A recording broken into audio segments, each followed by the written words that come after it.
विवाह के कार्ड पे लड़के के नाम के आगे चिरंजीव तथा लड़की के नाम के आगे आयुष्मती क्यों लिखा जाता है? चिरंजीव।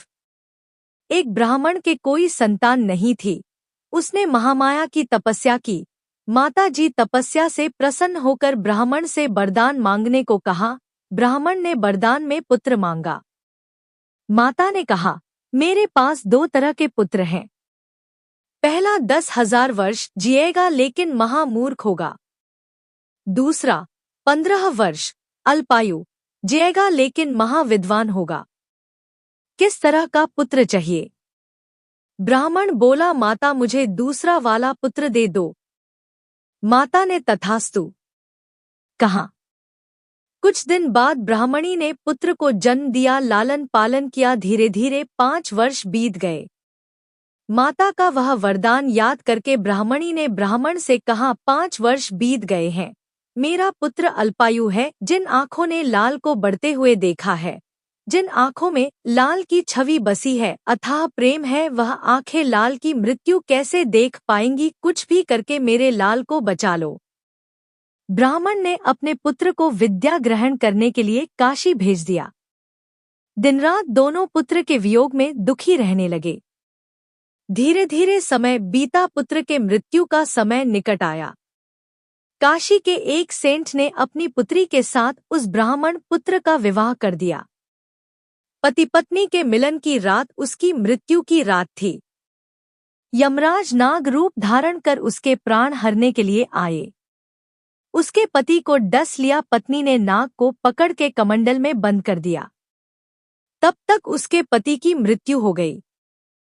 पत्नी महामाया की बहुत बड़ी भक्त थी। वह अपने पति को जीवित करने के लिए माँ की आराधना करने लगी। आराधना करते करते 1 माह बीत गया।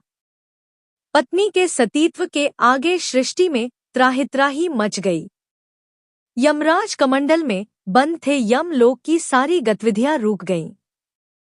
देवों ने माता से अनुरोध किया और कहा, हे माता, हम लोगों ने यमराज को छुड़ाने की बहुत कोशिश की लेकिन छुड़ा नहीं पाए हैं। जगदम्बा, अब तू ही यमराज को छुड़ा सकती है। माता जगदम्बा प्रगटी हुई और बोली, हे बेटी, जिस नाग को तूने कमंडल में बंद किया है वह स्वयं यमराज है।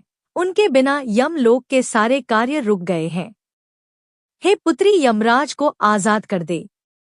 माता के आदेश का पालन करते हुए दुल्हन ने कमंडल से यमराज को आजाद कर दिया। यमराज कमंडल से बाहर आए। माता को तथा दुल्हन के सतीत्व को प्रणाम किया।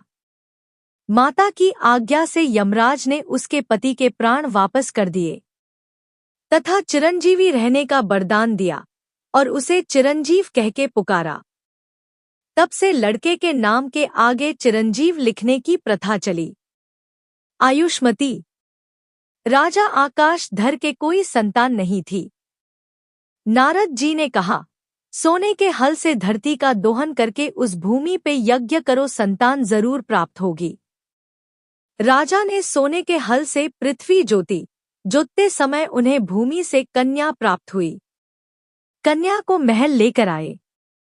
राजा देखते हैं महल में एक शेर खड़ा है जो कन्या को खाना चाहता है। डर के कारण राजा के हाथ से कन्या छूट गई। शेर ने कन्या को मुख में धर लिया। कन्या को मुख में धरते ही शेर कमल पुष्प में परिवर्तित हो गया। उसी समय विष्णु जी प्रगटे और कमल को अपने हाथ से स्पर्श किया। स्पर्श करते ही कमल पुष्प उसी समय यमराज बनकर प्रकट हुआ और वो कन्या 25 वर्ष की युवती हो गई। राजा ने उस कन्या का विवाह विष्णु जी से कर दिया। यमराज ने उसे आयुष्मती कह के पुकारा और आयुष्मती का वरदान दिया। तब से विवाह में पत्र पे कन्या के नाम के आगे आयुष्मती लिखा जाने लगा।